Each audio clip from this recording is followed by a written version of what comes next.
Well, as far as I am concerned, I've already established that the President is not involved.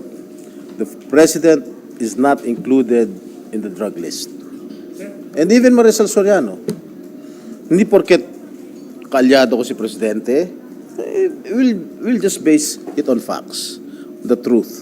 Pati hindi naman porket kasama ko sa industriya ng pelikulang Pilipino si Maricel, hindi naman talaga, hindi naman din siya sangkot sa sa illegal na droga. How will this affect yung credibility ng Senate hearings kapag may mga ganyang Yung in fairness naman kay Senator Bato, what he wants is to know the truth.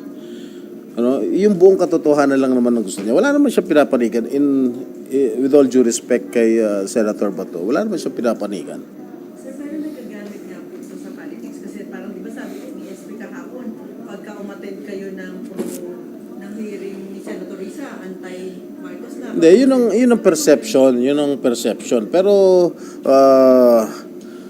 sa aking palagay, they are fair sa pag-imbestiga. Nakikita niyo naman sa pag-imbestiga ni Senator Bato, nila Senator Risa, fair and square naman. Fair level playing field.